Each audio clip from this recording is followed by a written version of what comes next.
Welcome to OW3 Dubs, where fanfiction becomes an experience. Today's chapter 12 of Pulling My Weight by itsthechocopuff. Press play, relax, and let the story unfold. 12. Problems equals. 2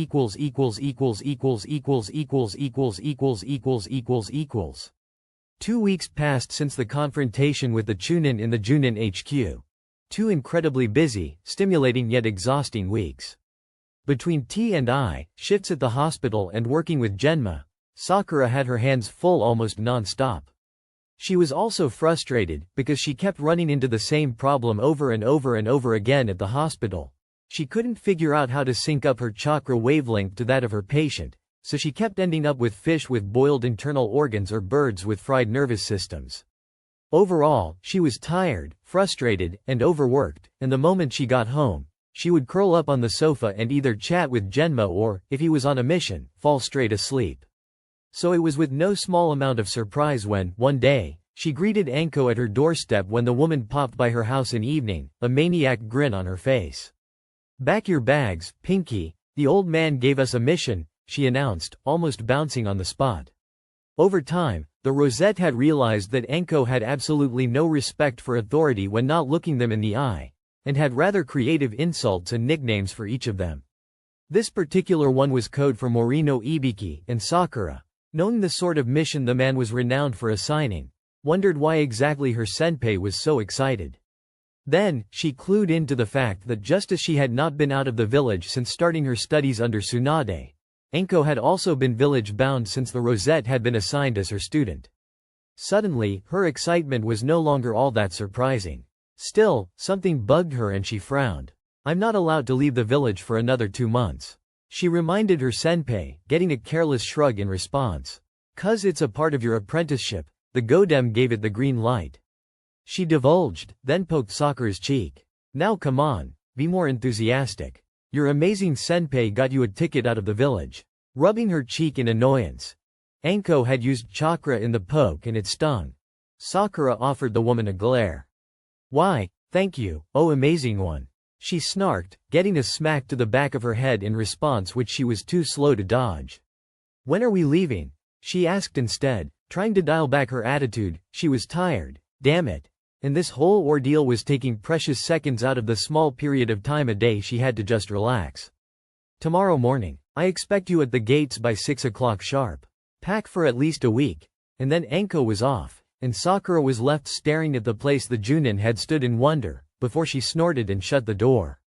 Not thinking much beyond setting an alarm for 5 o'clock the next day, she bid Genma good night and collapsed in bed.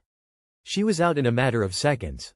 Once the shrill call of her alarm forced her to get out of bed, she packed her bags, made sure her scrolls and medical kit were in place, grabbed a breakfast bar and was almost out the door before she stopped to scribble Genma a quick note, "Mission with Anko. Don't know when I'll be back.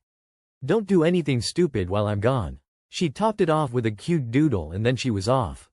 When she arrived at the gates, a whole 15 minutes before she was supposed to, she found Anko already there, along with a tall, unfamiliar blonde who waited behind her. "Morning, senpai," she greeted hesitantly, then asked something that had been bothering her ever since she woke up. "What actually is our mission, by the way?"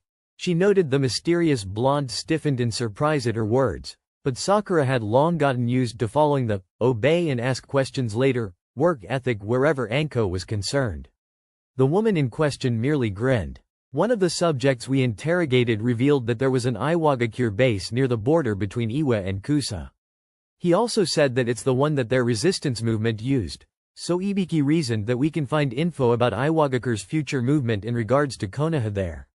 She explained, and Sakura nodded, accepting the reasoning. It made sense, although she did wonder what strings Anko must have pulled to get her to tag along on this mission. But the Junin was still talking.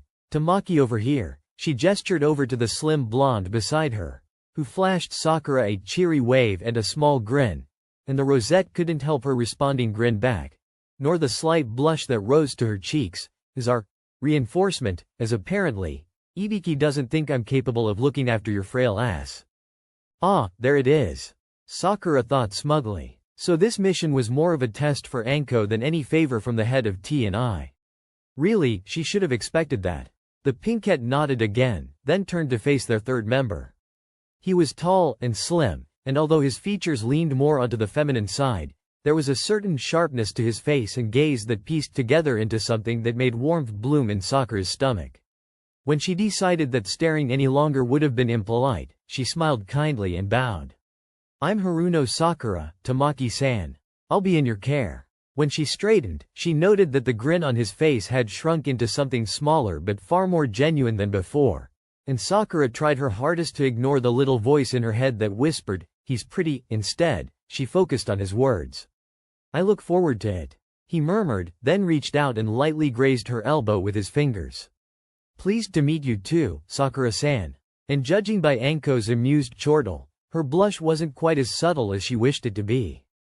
But they set off regardless, traveling in relative silence, broken every once in a while with short breaks where Anko consulted the map. It was also during these breaks that Sakura learnt that their blonde companion was an accomplished Junin, that his genin team had all been Kia and that he dreamed of being a poison master, of all things.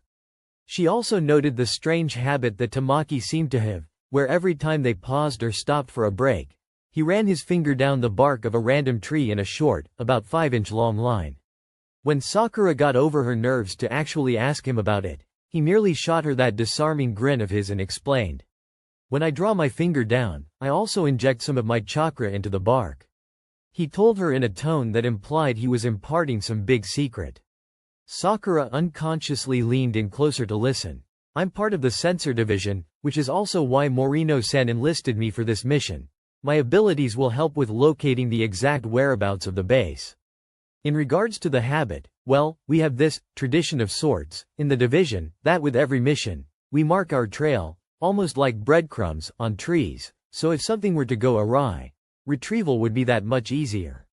Sakura stared up at him, surprised but also slightly awed, before the meaning of his words fully registered, and she frowned. "You think something is going to go awry?" she questioned, and nearly jumped when he let out a startled laugh. "Not necessarily, although it is Iwagakure we're going to be dealing with, so I think it's better to be safe than sorry," he admitted, and Sakura nodded along. Then, not quite willing to let the conversation drop just yet, she frantically searched for another thing to say. "Have you had many dealings with Iwagakure shinobi then?" And she nearly groaned out loud at the question, but Tamaki merely looked amused. "I actually did my Chunin exams in Iwa, but that was over 4 years ago and I was still a genin then, so I guess I was a lot more impressionable. If asked what I learnt though, I would probably just say, never trust an Iwa enin." "Does that answer your question?" he asked, and though his tone never changed, Sakura got the distinct impression that he was teasing her. She was about to nod and thank him, then stopped, ran through a bit of mental maths and narrowed her eyes. "You were a genin 4 years ago? But, wait," she felt her eyes widen and noted the way Tamaki's eyes twinkled with mirth at her obvious befuddlement. "Just how old are you?" she blurted out before she could stop herself, then slapped a hand over her mouth in mortification. But Tamaki merely chuckled and took it in stride. "Nearly 17, he responded easily, and Sakura's jaw dropped. "He looks way older," she cried inwardly, just as a part of her mind she hadn't addressed since she'd stopped thinking of Sasuke in a romantic way cheered, "Shanaru. I still have a chance." Embarrassed by her own thought process, Sakura scrambled for an appropriate reply, then had to settle for a stammered, "I thought you were older. Like, a lot older." To her utter surprise, the blonde snorted, the first graceless, unguarded act she'd seen him make. "Well, since we're being honest, I've got to admit, that with the way you look in your record, I initially thought you were my age." Then, to Sakura's utter shock, he picked up a lock of her hair and idly twirled it around his finger. "Then I realized that there's no way I would have missed someone like you in the academy." Sakura froze. And then, she felt her face burn. She was absolutely certain that her cheeks now matched the color of her old kipao dress, and she was completely incapable of stopping her reaction. If she didn't know otherwise, she'd have said Tamaki was that he was. "Oi, kids, if you're done flirting, we should get back on the road." Anko snapped at them from the other side of the clearing, and Sakura would forever deny the squeak that left her mouth as she scurried over to her senpai, staying as far away from Tamaki as she was able without attracting any more attention to just how flustered she was. Judging by Anko's sly, knowing smirk, She was going to get teased to hell and back once they were back in Konoha. By the evening of their first day on the road, she had gotten over her embarrassment enough to dare striking up conversation again, and she was relieved to note that Tamaki didn't seem to think any less of her for her reaction. Though Sakura made sure they didn't get close enough to each other physically for him to be able to repeat that move again, she felt as though they had definitely gotten to know each other a lot more. When they located the base, Tamaki pronounced that there were only 5 ninja in there, and they all seemed to be on rotating guard shifts by the entrance. Anko's declaration that they were in for a few days at least of stakeout to work out the best timing to infiltrate was both a blessing and a curse. A blessing, because Sakura had grudgingly accepted that she might be developing a fledgling crush on her blonde teammate, and a curse because, well, she was crushing on her older, male teammate. But in the end she knew that acting on those feelings so early on would have not only been unprofessional, as they were still on the job, but also very, very daring of her. Luckily, she didn't have long to despair. Towards the end of their second day of stakeout, and the 4th day of the mission overall, Anko announced that they were going in. Chakra cloaked and concentrating on the camouflage genjutsu she'd thrown over the 3 of them, Sakura waited for the moment they were close enough and weaved the strongest genjutsu in her arsenal on the guard. She was thankful that Tamaki had the foresight to quickly catch the nin before he could hit the floor and alert those inside, then winced when he swiftly slit his throat. Anko eyed them bemusedly, but merely nodded and flashed through the seals she'd observed the guards making when they had to access the hideout. Before Sakura's eyes, what had previously been a rocky cliff transformed into a neat, square entryway, which Anko didn't hesitate to step through, followed by Sakura and Tamaki. But then, the gate slammed shut behind them, and in the utter darkness that enveloped them, Sakura could just about hear Tamaki's startled intake of breath, followed by a panicked spike of chakra and a curse. "Fuck," he swore, reaching out frantically, fingers closing around Sakura's shoulder in a bruising grip as he tried to explain, "It's a trap. There's more of them. There must have been some suppressant jutsu on the walls, there's at least a dozen." And then, a brilliantly timed flash of light from a Raiden jutsu illuminated the cave enough for Sakura to see a split second of over 10 grinning, savage-looking faces that surrounded them in a semicircle, before she was being forcefully yanked aside from the path of a crude, albeit airborne version of Kakashi's Chidori. The rest was hell. The Iwa Nin's attack had been powerful enough to breach the barrier of solid rock and let in a shaft of light, enough for Sakura to realize that Anko and Tamaki were both fighting 5 shinobi each and that there were 3 heading straight for her, blades and teeth glinting ominously in the scarce light. A break in the commotion allowed Sakura to glimpse Anko pulling away from her attackers and hear her frantic yell, "They're after the mission scroll." And then, it clicked in Sakura's mind. The Iwa Nin who'd given them the coordinates for this hideout must have intentionally led them into a trap, but for the interrogators to take his word as the truth, he'd have first had to feed them some legitimate info on Iwagaku's movements and plans. This elaborately set-up trap that they'd stumbled into must have been a failsafe of ensuring that there would be no proof of anything they'd managed to extract, since most of the information was contained within the mission scroll that Anko had on her person. It was more instinct that sight that allowed Sakura to catch something hurtling towards her face. The shaft of light caught the steely but determined expression on her senpai's face as she snapped, "Take it and run," just as snakes erupted from her sleeves and dug their teeth into various body parts of their enemies. Sakura only took a moment to compose herself and hear Anko's last, frantic, "Run," before she turned on her heel and fled deeper into what she now realized was a maze of corridors and underground passages. She could hear the sound of pursuit even after she managed to move away from the main battle, and a hasty glance back let her glimpse the silhouettes of 6 shinobi who'd managed to escape Anko's snakes and were currently on her tail. Still running, she sacrificed the slightest bit of speed to flash through the hand signs for the hell viewing technique. She heard more than saw one slow down, but the rest persisted, and one even laughed derisively. "You can't use something so impersonal and hope it'll affect us," he jeered, and Sakura felt the cold claws of panic squeeze around her heart. Then, she almost stumbled when one nin appeared in front of her, rising out of the ground before her and swinging his sword in what would have undoubtedly been a decapitating blow had she not ducked. In that moment, Sakura was brutally reminded that Iwagakure shinobi were ninja who were used to this setting, and tunnels and thoughtless Doden manipulation was in their blood. Not seeing a way of going past the man other than fighting, She unsheathed her dato and darted towards him, but only managed a glancing wound down his arm before another nin snuck up to her and knocked her blade out of her hands. Cursing when she realized there wasn't enough room to unroll the storage scroll which held all her weapons, Sakura was left with the unpleasant realization that she'd have to rely on her hand-to-hand combat.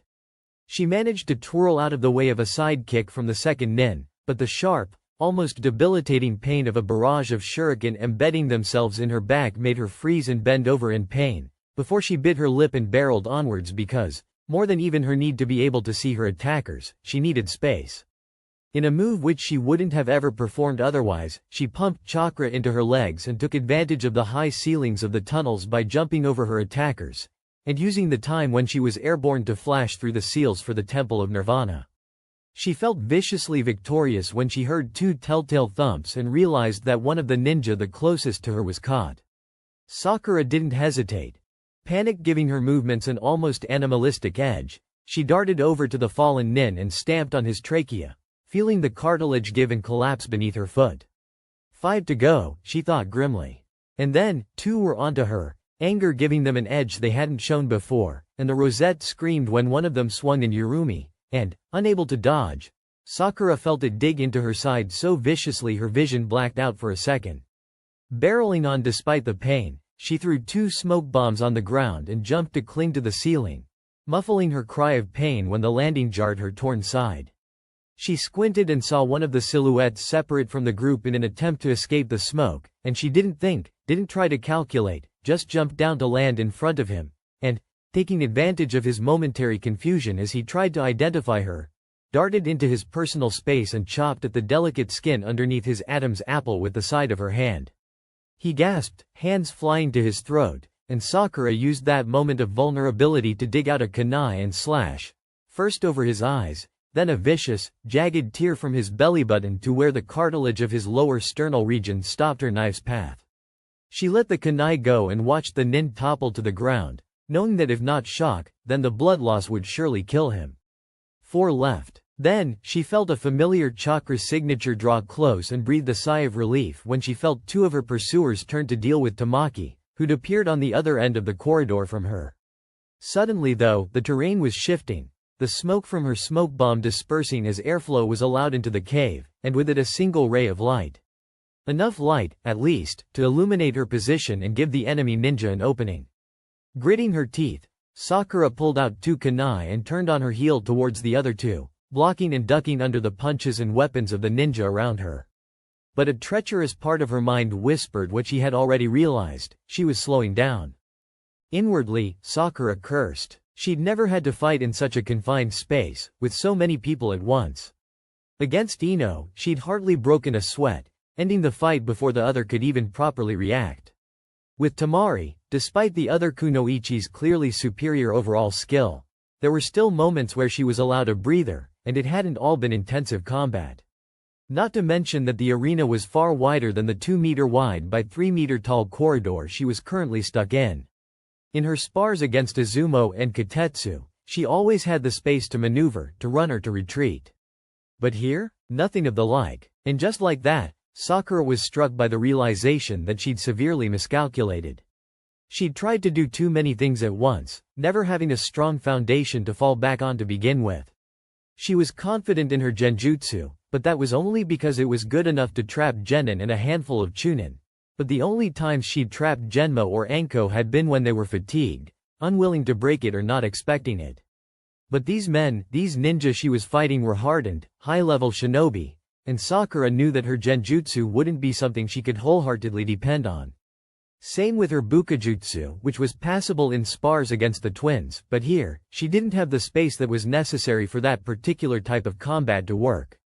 All she had was taijutsu, and she knew that was not going to end well. Her taijutsu from the start had been appalling, first because her vanity stopped her from actually putting in the effort because Sasuke-kun doesn't like sweaty girls, then because she'd convinced herself that she wouldn't need it after Genma appeared in her life.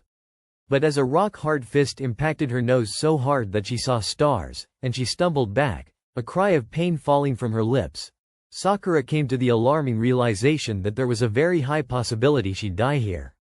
A primal, uncontrollable instinct to survive took over her and motivated her to ignore the pain, to use her training to its fullest and live another day.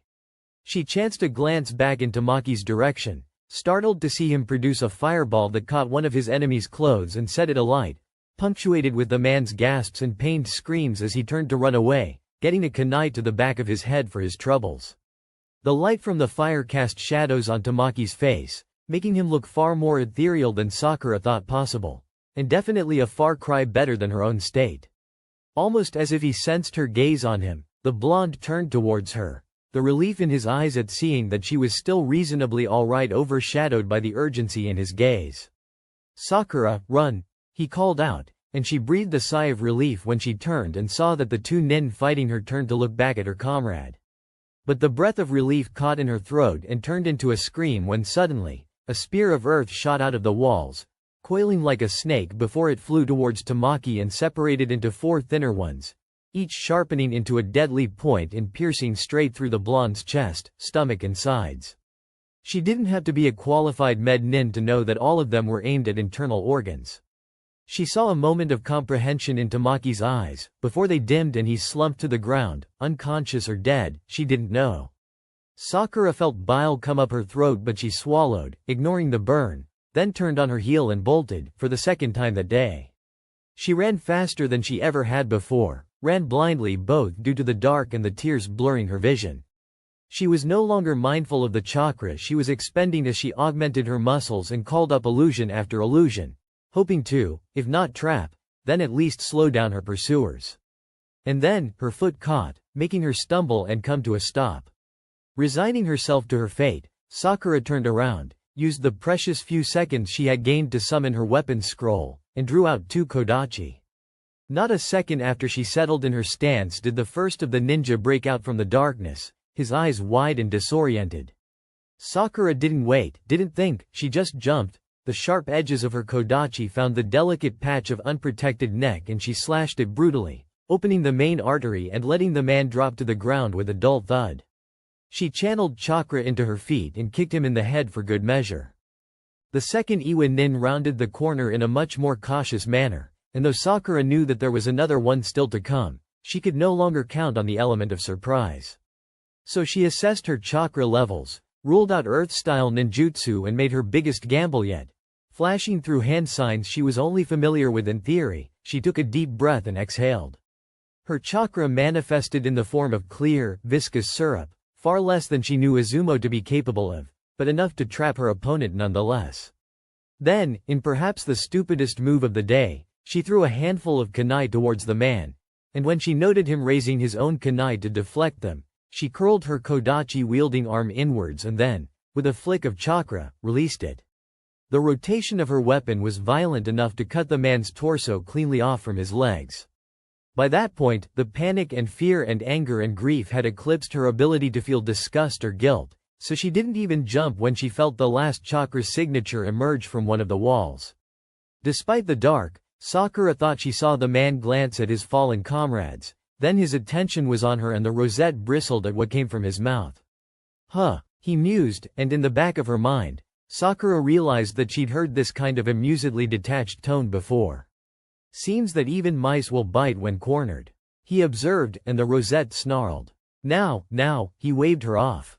You've already lost a teammate, and you're clearly tired. Just hand over the scroll, and I'll even show you the way out of these tunnels. He crooned, extending a hand and wiggling his fingers expectantly. Sakura's response was to take 2 steps back, mind frantically searching for a solution to an open one-on-one. She kept drawing a blank. Unless she tried to inconspicuously dig through her weapon scroll, her fingers closing around a small sphere. She grit her teeth, yanked the fabric of her turtleneck further over her nose, and prayed. Go fuck yourself, she snarled, then took a deep breath, held it, and with all her pent-up anger and grief and frustration, lobbed the glass sphere at the man's face. He snorted, dug out a kunai, and went to deflect the bauble just inches from his face. Only instead of deflecting, the sphere shattered, and Sakura allowed herself one sadistic grin of vindictive satisfaction as the contents spilled out, smacked a pressure-triggered explosive tag on the ground between her and the nin, then turned and fled back to where she'd come from. She didn't worry about the man giving chase. He wouldn't be able to. The bauble had been something she'd stolen from T, and that one time Anko took her along to show her exactly why it was called torture and interrogation. The various metal instruments lining the walls had made her shiver and retch, but it was the small cases of poisons that truly caught her eye. Labeled meticulously, the function of each explained in small font, she waited till Anko turned her back on her and quickly grabbed two and shoved them in her weapons pouch. This particular one had been labeled sarin gas. Sakura knew what it did. On paper, it had sounded innocuous enough, almost benign, but Tsunade had been quick to set her straight when she'd asked about it innocently. She'd learnt that sarin is odorless and clear, and that it begins with acetylcholine buildup. Nerves keep firing, noses run, eyes cry, the mouth drools and vomits, secretions go crazy. It is not a dignified state. Then, the chest tightens, and if the concentration of the poison was great enough, the symptoms progress to convulsions, paralysis, and then death. And if he doesn't die of the poison, the explosive tag will kill him. She thought viciously. She dashed back through the bodies littered on the ground, retraced her path, then finally arrived at her destination and collapsed on her knees by Tamaki's side. She'd been wrong in her initial assessment of his injury. He was still alive, the light in his eyes not quite gone, but the wounds in his torso made Sakura almost vomit again. The decision to call up healing chakra was almost instantaneous, and for the first time, she didn't have to think about syncing her flow to that of her patient. Tamaki's chakra, despite his systems slowly but surely shutting down, was thrumming a desperate rhythm like a hummingbird, while her own energy, or all that was left of it, was circulating at the exact same frantic pace from a combination of fear and panic and exhaustion. So, calling up the last remnants of her chakra, she set her hands on his skin, intentionally not acknowledging the fact that she could see his intestines, oh sweet God, and set to work knitting the tissue back together. After a few seconds, his eyes managed to focus, although it took him a minute to register precisely what she was doing, but when he did, his hand moved much quicker than Sakura would have thought possible and latched onto her wrist. What? He croaked, then coughed with a sick, wet, rattling sound in his lungs, then tried again. What are you doing? He asked, and despite the weakness of his voice and their position, he managed to make it sound like a demand. The Rosette, too overwhelmed by the fact that he was still alive and could speak at all, merely raised her still green glowing hands to her face so they were easier for him to see, and smiled hopefully. But Tamaki merely frowned. Why are you wasting your energy on me? This time, it was Sakura who frowned. It's not wasting if it's keeping you alive, she replied, barely managing to keep the tears at bay. To her surprise, she saw his lips twitch up in a weak attempt at a smile and his hand made as if to cup her face but fell mid-motion to his lips as more wet-sounding coughs wrecked his frame. The Rosette shook her head and resumed her task. The pain that had been zinging up and down her spine every time she moved temporarily pushed to the back of her mind as she focused wholeheartedly on healing her squadmate.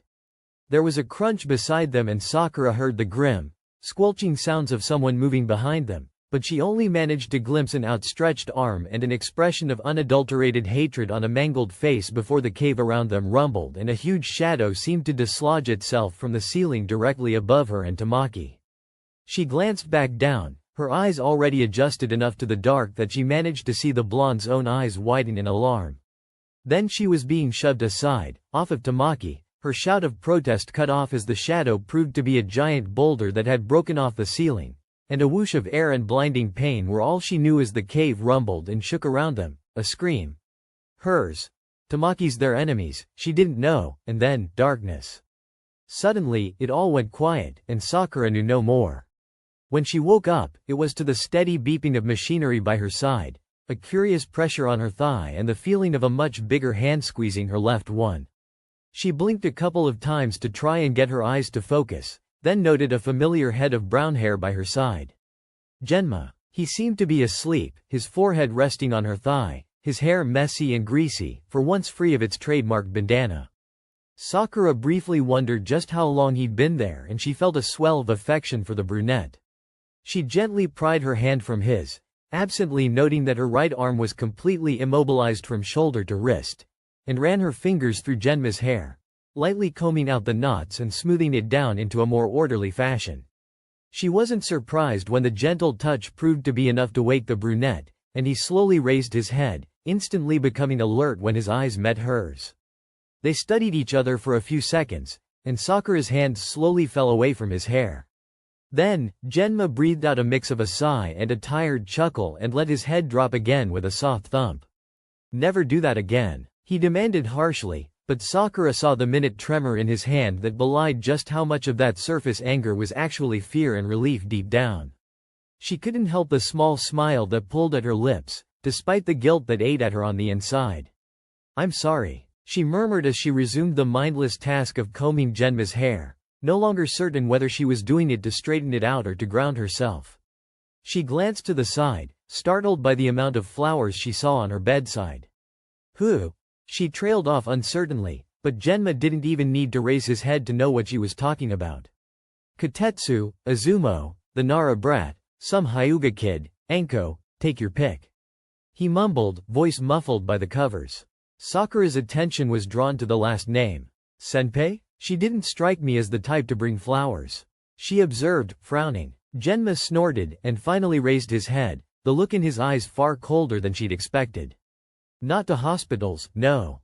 Anko's got a bit of a reputation for bringing home corpses instead of teammates." He bit out, then sighed and pinched the bridge of his nose. "Sorry, it's just, I know it's not her fault, that it was dodgy info and nothing more, but if I think that it could have been, that it could have been me instead of Tamaki." She finished for him, and noted how he tensed, his posture answer enough. "It could have been. Really, being perfectly honest, it should have been me. He pushed me away, Genma. I've no delusions that I would have survived had he not done that." And though her voice shook, she knew they both needed to hear it. The Tokuho eyed her for a moment longer, then sighed, and his shoulders sagged as if a weight had been lifted off of them. "Then I'm grateful," he murmured at last, then used his free hand to prop his chin up, elbow resting on the mattress. "Anko brought over some papers for you, by the way. Said she'll understand if you choose to resign from T&I, and that she's sorry she dragged you through that mission," he informed her, the corner of his lips twitching up slightly when his words seemed to break through Sakura's melancholy and grief and produce an expression of stupefied surprise. "Resign?" she parroted. "Why would I do that? Does Anko not want me around anymore?" she asked, confusion and a flash of hurt bleeding through her wide eyes. She calmed down when Genma shook his head. "No. You don't seem to have registered what I said earlier. Anko's got a reputation, but she knows she's got it. She's seen it happen before. She's had people refuse to go on missions with her or listen to her orders because they think she's cursed with eternal bad luck. She's giving you an easy out, if you want to take it," he explained patiently, idly picking at the covers though his eyes were sharp as they studied the rosette's expression. "Well, I don't. And I think that she's stupid for thinking that I would," she snapped, eyes flashing with anger this time as she sat up in her indignation, only to hiss and gently lower herself back onto the pillows when white-hot pain shot up her shoulder and down her back. "Easy there," Genma murmured, hand moving from picking at the sheets to gently patting her thigh.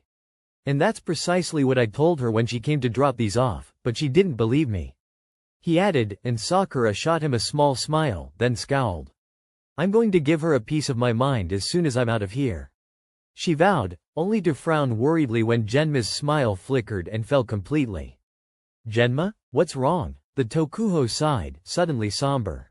"You might want to find out exactly what happened on the mission before you do that," he advised gravely, and Sakura paled. What do you mean?" For the first time since she woke up, Genma looked angry. As soon as she knew it was an ambush, Anko sent one of her snakes back to the village with the request for backup. The words, Iwa, and backup, together changed the content of the squad from a combat team to a search and recovery team, medic, sensor nen, and a sealing expert. They already wrote you off as dead before they even found you. Sakura was surprised. She didn't even see Anko send the snakes, nor did she know that there were specific build-ups of backup teams. Genma didn't pause to let her mull over this new information and merely barreled on, fueled by the bizarre anger she'd noticed earlier, though she still didn't know what she'd done to deserve it. But even though Anko called for backup when the situation was taking place, it still took the team over 2 days to get there. It would have taken even longer if the guy on your team hadn't been a sensor type himself. They'd found Anko unconscious, hidden in some shrubs outside the cave. They reckon she managed to crawl out, take a blood-replenishing pill and cover herself before she passed out, but you were still in the cave. They went in, and the only reason you're still here is because the sealing expert was a Byakugan user. You used so much of your chakra that the sensor nin couldn't feel you, and the medic very nearly pronounced you dead on the spot once they found you. Broken collarbone, shattered right arm, severe blood loss, ripped open wound above your left hip, evidence of poisoning. I could go on. Sakura's eyes grew as wide as saucers when Genma's voice lost all its inflection at the end. You were in that cave for over 2 days, half crushed by a boulder bigger than the Kia Memorial and your team leader unable to get you out. And you've already been here for 8 days. He paused, his eyes cold though the anger had now receded. So don't be so quick to dismiss Anko's concerns. Nobody would be surprised if you ended it here and now. The Rosette took a moment to think over exactly what Genma was saying. She remembered feeling overwhelmed. The fact that she was stretching herself too thin had finally caught up with her in the caves, and yet, when she thought of leaving T&I, of leaving Anko, she realized she didn't want to. But she couldn't keep going as she had been. That was far too risky, and there was nothing that could ensure that no other mission would go as badly as this one. In fact, she had to be prepared for the eventuality that all of her missions would go like this one from here on out. I think I lost you. Genma interrupted her thought process, a small grin on his face when she jumped. I want you to know that I'm not mad at you. He told her honestly, and Sakura nodded hesitantly, grateful. And that I will support you, whatever you choose to do. Sakura nodded again, albeit slower this time, her eyes not leaving Genma's. I could tell him, she mused as her eyes flickered from the reassuring smile to the hand now rubbing comforting circles into her thigh through the blanket. Then, she smiled, and spilled everything. A few minutes later, they had worked through the problem to a solution that suited them both. Genma proceeded to congratulate Sakura on her first successful healing. The med nin called it barbaric. Just sheer willpower and chakra, but even he couldn't deny that it was an admirable effort. And the Rosette felt her eyes start to drop, fatigue caused by the medication and her rampant emotions making her drowsy. Tomorrow, or whenever she was released, she'd go to Anko, talk things through and assure her that she would stay in T&I. She'd also go to Tsunade-sama and thank her for taking her under her wing, but explain that she realized the life of a med nin wasn't for her. Genma had been surprised when she told him she didn't want to admit that she could heal. She proceeded to explain that she saw how understaffed the hospital was, and she knew that the moment Tsunade knew she could heal well enough in the field, she'd be shafted off into the hospital, and she was selfish enough to want to avoid that. Genma had laughed but hadn't protested beyond that, and she'd resume her more regular spars and practice with Genma and the twins. If there was anything that her experience during the recent mission had taught her, it was that having her fingers in too many pots was never a good thing, and since she began this whole crazy adventure with the ambition of at some point specializing in genjutsu, she'd get over herself and focus on genjutsu, damn it. It was with that resolve that Sakura allowed the darkness to take over her vision as she succumbed into the need for sleep. Next time she came to, she was drenched in sweat and panting, the heart monitor beside her beeping frantically and her eyes brimming with tears as Tamaki's face swam in her mind. His eyes accusatory, his lips twisted in a grimace as they shaped words that dug deeper than any blade. Sakura knew, your fault. They seemed to say, I could have survived, I could have lived, it should have been you not me. And though Sakura knew, logically, that he had never said those words and that his eyes had never looked on her with so much hatred and disgust, in her frayed state, the line between what was real and what was her mind playing tricks on her was becoming dangerously blurred. She dug the fingers of her left hand into her hair as she curled into herself and pulled, ignoring the stab of pain in her shoulder and the snot and tears that stained the pillow. I'm sorry, she sobbed, pulling tighter and breathing erratically. I'm sorry, I'm so sorry. Sakura vaguely registered someone coming into her room and the pinch of a needle going into her skin before her eyes slid shut and darkness stole over her yet again. The next morning, Sakura sat still as a nurse bustled around her, changing her IV drip and passing her green glowing hands over her shoulder with a satisfied click of her tongue. Not smiling, not moving, merely responding to the, does it hurt? And, can you move it? Questions when asked. The nurse shot her an apologetic smile and with a gentle pat to her thigh told her she could expect to stay in hospital for at least another 3 days before they could dismiss her, and Sakura mustered enough energy to thank her for her honesty and smile as she left. The smile melted away the second she was alone again, the nightmare from the previous night still fresh in her mind. She didn't dare close her eyes again. And then, she finally realized that there was another chakra signature in the room with her, and she tensed.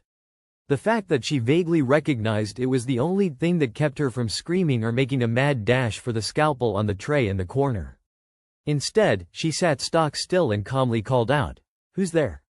"Mo, it hurts that you don't recognize your own sensei," came a familiar voice, and a second later, Kakashi appeared in her line of vision, stepping out from behind the curtain that would normally separate her bed from the other occupants of the room.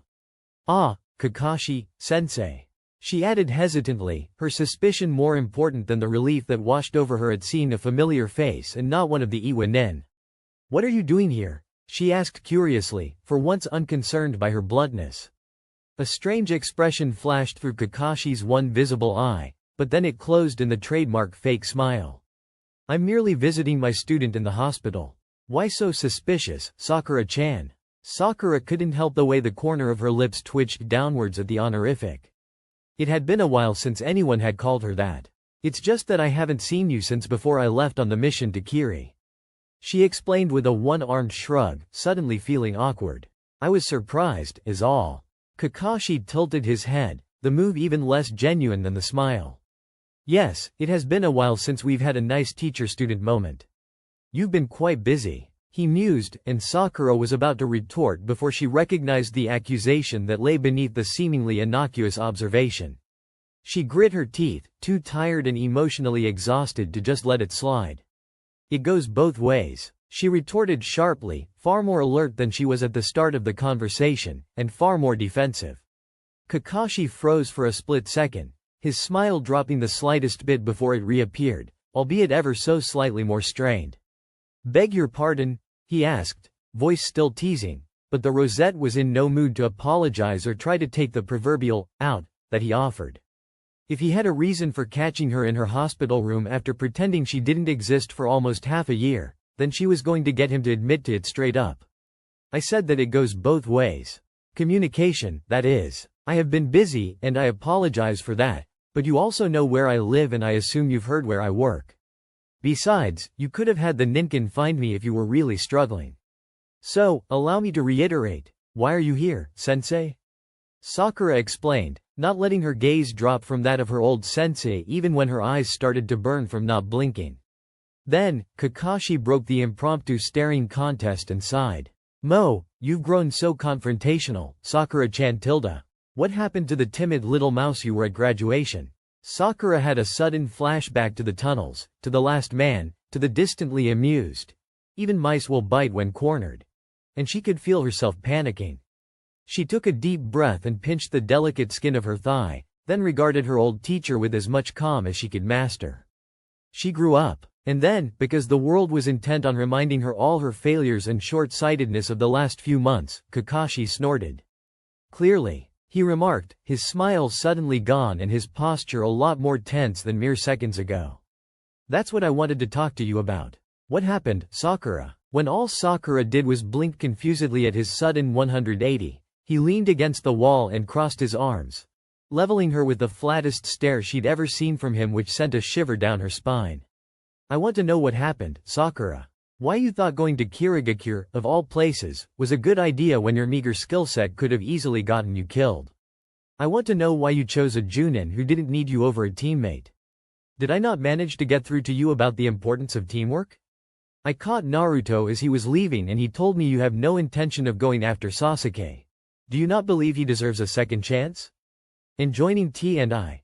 What are you trying to prove, Sakura?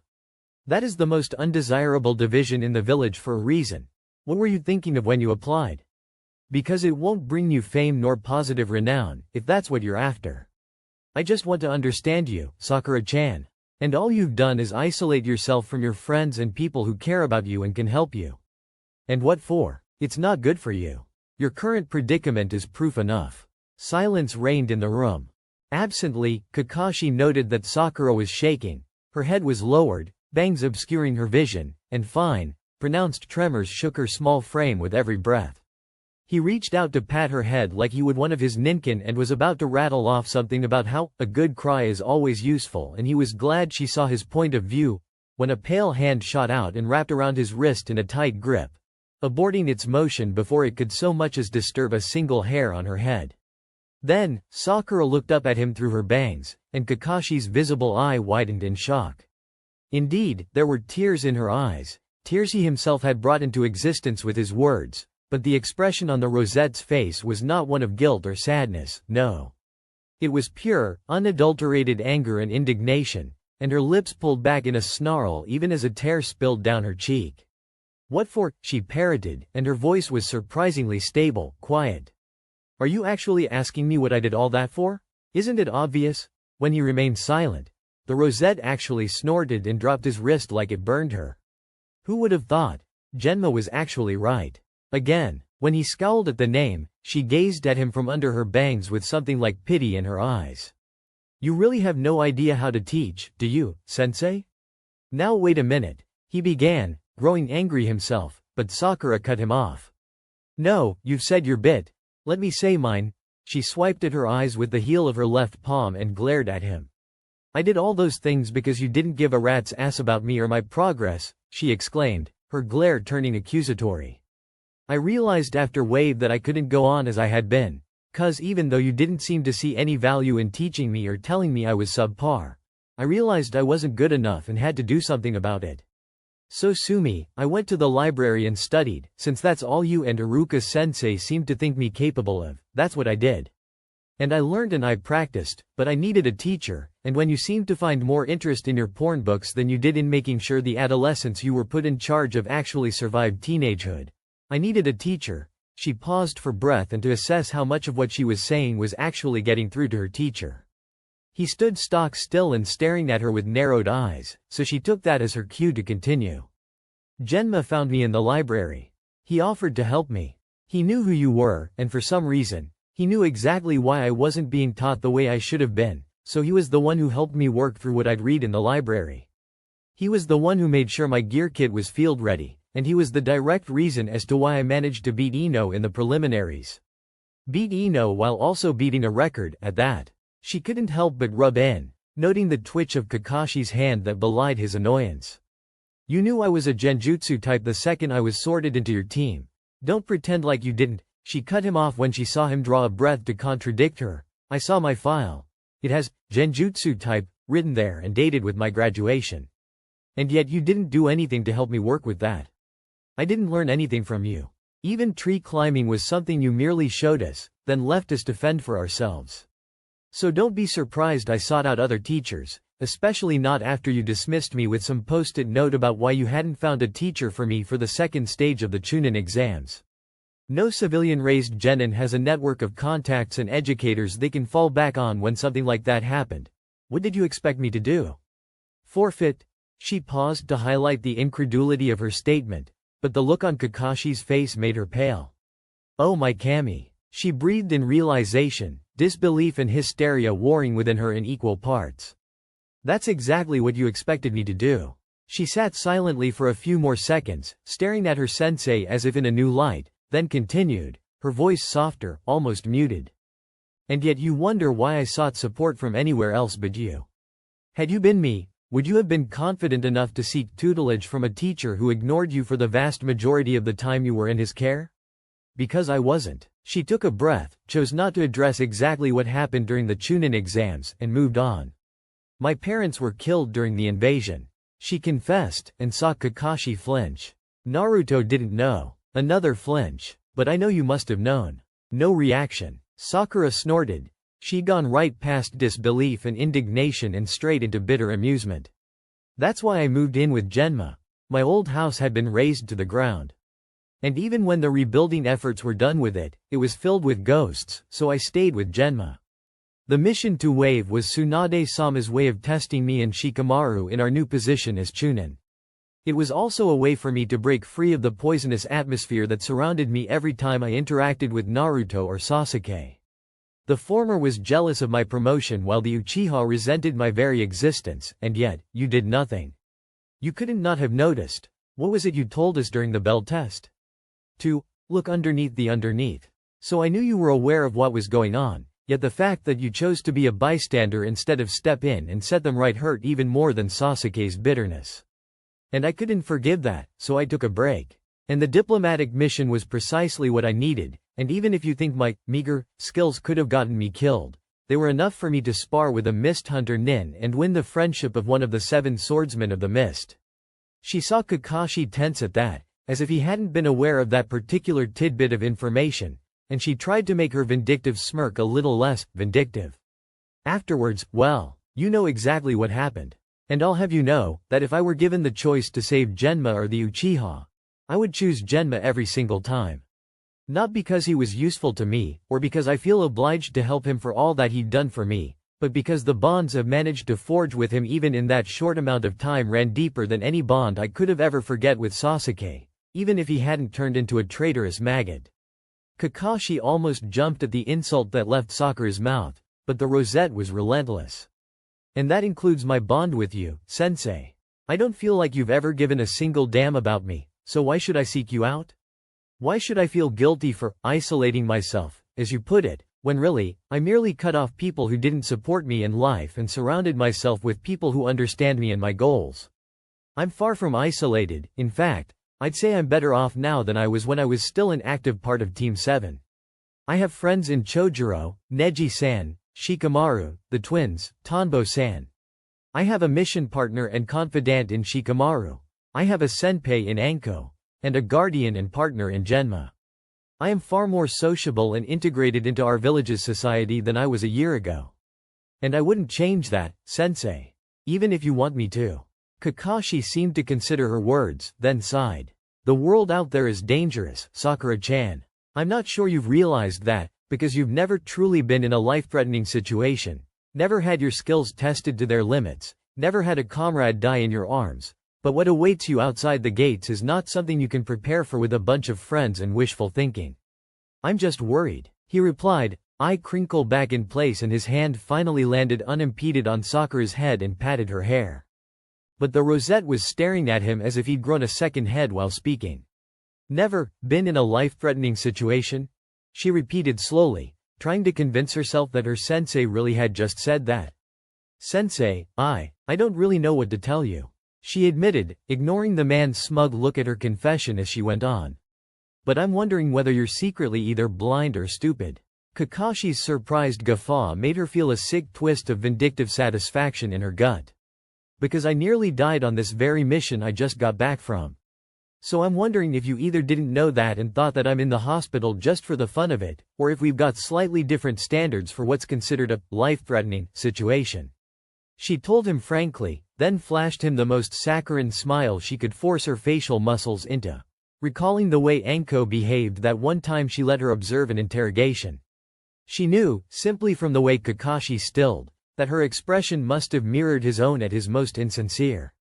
And I actually watched my teammate die right before my eyes last week. While I was healing him. When I knew I could finish healing him. But he pushed me out of the way of a giant boulder and let himself be crushed instead of me.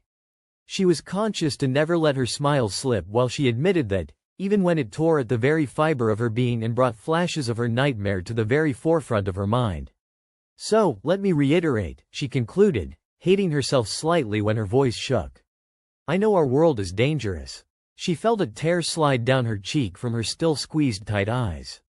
Trust me, I know. She was saved from having to continue the conversation when the door banged open and the temperature in the room suddenly dropped by a good 10 degrees. Sakura pried her eyes open and spied Genma standing in the doorway, Anko peeking into the room over his shoulder. But her eyes were on the Tokuho and she shivered when she realized that she'd never seen him look so angry. His eyes flickered briefly to her, from her distraught expression to the tears still flowing down her cheeks. Then he glanced back at Anko and jerked his head in Sakura's direction before he zeroed in on Kakashi, who'd gone tense. What the fuck do you think you're doing? Genma murmured, voice deceptively soft and quiet as he moved closer to where her old sensei was standing. Anko took that as her cue to migrate to Sakura's bedside, settling down in the uncomfortable plastic chair and sending her a cautious glance. When Sakura shot a small smile back at her, the Junin relaxed and quirked her lips back, then glanced over at the two men and back at Sakura with a raised eyebrow, as if to say, "Get a load of this, huh?" Sakura focused entirely on the stare-down taking place between the two Junin, and the outright hostile way the two were staring each other down. She felt worried twist in her gut and decided to break the silence that had fallen over the room like a suffocating blanket. "Ji Genma?" she called, wiping the tear tracks from her cheeks as she peered up at the brunette. "Is everything alright?" She could feel Anko's surprise when the Tokuho quickly turned to her and flashed her a reassuring grin and a thumbs up. "Yeah, all's peachy kid, don't worry your lil head. Your sensei and I are just gonna have a few words. Don't wait up Tilda," he told her cheerfully, then grabbed Kakashi by the lapels of his flak jacket, and with the signature, poof, and small cloud of smoke, both were gone from the room. "What the hell?" Anko mused from her side, then quickly covered her mouth when Sakura turned to look at her curiously. "Something wrong, senpai?" she asked, not missing how Anko's eyes widened at the title, but she seemed to dismiss it for the time being, frowning instead as her caramel eyes flickered back to where Genma had been standing just seconds previous. "Is he always like that?" she asked at last, turning back to look at Sakura. The rosette frowned, not understanding what she was referring to. "What do you mean? That nice, I guess. Considerate. I don't want to say easygoing cause he always seems to be quite relaxed, but just then," she paused, shook her head as if to dismiss a particularly ridiculous thought, then continued. "Just then, I could tell he was going to beat Hitaki's ass. Like, he was ready to murder, comradeship or Sharingan be damned. But he still shoved all that down and was the very picture of reassuring talking to you." Sakura mulled that over, realizing that she hadn't even thought the sudden change in mood as odd until Anko brought it up. In the end, she shrugged. "He's always been like that," she admitted, though elaborated at her senpai's raised eyebrow. "I mean, I've seen him annoyed, exasperated, surprised and worried, yeah, but, I mean, he's always been considerate towards me? Or if he got annoyed it was because I made him worry cause I did something stupid, dangerous and he was being passive-aggressive when expressing his worry." Anko stared at her for a few seconds, seeming to consider something, then snorted. "I guess I shouldn't be surprised. It's not like you were any better that time in the Junin HQ." She added, smirking when the rosette bristled. "He deserved it," Sakura hissed angrily, glaring at the wall as if imagining the Chunin's face painted there. "Damn right he did," Anko agreed easily, apparently startling the rosette who blinked at her owlishly before breaking out into a small smile, feeling a thread of understanding pass between them. Then, she just had to break the peaceful spell and glared at the Junin, clearly startling her. "Also, senpai," she stressed the title, making Anko frown. "Can I just say that I think you really don't know me at all if you think I'd drop the apprenticeship just because of this mission." It was Anko's turn to gawk at her for a few seconds, clearly stupefied, before something like relief and gratitude flashed through her eyes. Then, she scowled, though even Sakura could tell that the annoyed look was faked. "Is that any way to speak to your superior, brat?" she demanded, then smirked. "But fine. I expect you back in T&I the day after you're released from this bed, no excuses." And then, she moved as if to ruffle Sakura's hair but her hand paused mid-motion. Instead of letting it fall away though, she changed its course to she ended up lightly smacking the back of the rosette's head like a naughty kid. "Annoying brat, making me worry," she grumbled, then before Sakura could turn her surprised eyes onto her, she disappeared with the same technique as Genma had. Sakura briefly wondered how she'd managed to surround herself with people so against using the door, then shrugged it off, unable to get rid of the small smile that tugged at her lips. She was emotionally as well as physically exhausted, and she knew that her relationship with her old sensei was still rocky at best, and it would probably only get worse before, if ever, it managed to get better, but it felt good to speak her mind at last. And she's managed to sort things with Anko as an additional perk, so she really couldn't complain. So it was with a smile on her face that she let her eyes flutter shut. She fell asleep relaxed, unburdened, and even the nightmare was far from her mind when sleep finally claimed her. When she was finally released, Sakura's first stop was the Hokage's office. As she stood before the Godem, the blonde's full attention focused on her, something which, not too long ago would have made her incredibly nervous. She met Tsunade's eyes head-on, before she broke the eye contact off to bow, a smile on her face. "Thank you for your time and patience. Tsunade-sama. However, in retrospect, I think I overestimated how much I would be able to handle at once. She began, getting a raised eyebrow in response, but she didn't let that deter her. She had something to say, after all. My latest mission made me realize that I've been neglecting my personal training in favor of doing everything I could to advance through the ranks. I think the fact that the mission nearly ended with my death was what opened my eyes to what a handful of others have been trying to tell me from the start. She admitted, making sure to add just the right mix of apologetic and embarrassed to her tone. She nearly smirked when Tsunade shot her a sympathetic smile. You finally realized you bit off more than you could chew? She asked, though not unkindly. Yes, Sakura replied, and made sure her expression was even more regretful than before. And I thought it over and decided that I will put my medical studies on hold for a moment and concentrate on my T&I apprenticeship and individual training. Perhaps, once I'm a Junin, I'll return to hospital work, but for the time being, I think I'm done. She bowed again, deeper this time. Thank you for all your time and instruction, Tsunade-sama, and I apologize for the fact that I couldn't see our 6 months through to the end. Tsunade waved her off. You already made far more progress than I ever expected you to be honest. I'm sure it'll be a lot easier to pick up if you ever do return to it than it was this time round. She looked the rosette up and down curiously. So, what's your plan now? Sakura paused, thrown off by the sudden interest, then rubbed the back of her neck sheepishly. Mainly to focus on genjutsu and bukajutsu. I realized I'll never have the reserves necessary to excel in ninjutsu, but if I dedicate myself to genjutsu I won't need that. And I need to find someone to help me build up my taijutsu, because I realized that although it'll never be my go-to fighting style, it is good to have something more than just the bare bones taught in the academy under my belt. Tsunade nodded in acknowledgement. Well then, Haruno, I wish you the best of luck. And make sure to take some rest days as well this time. I would have thought you of all people would know the danger of burning out better than most. This time, Sakura didn't have to fake her sheepish smile and she bowed again for good measure. Thank you, Tsunade-sama. Then turned on her heel and left. She found Genma waiting for her on the other side of the door, arms crossed over his chest and signature senbon clutched between his teeth. Ready, kid? He greeted, and Sakura couldn't help the smile that pulled at her lips. Ready, she reaffirmed, and they walked out of the Hokage Tower, side by side. She was tired, achy, and her arm was still in its sling, but she felt as if she could take over the world. Things were going to change. And that's a wrap for Chapter 12 of Pulling My Weight by It's the Choco Puff. Want more? Let me know. Should I narrate the next chapter? Or maybe you have a favorite fanfic you'd love to hear as an audiobook? Drop your requests in the comments below. Don't forget to like, subscribe, and hit the bell so you never miss a story. Until next time, keep imagining.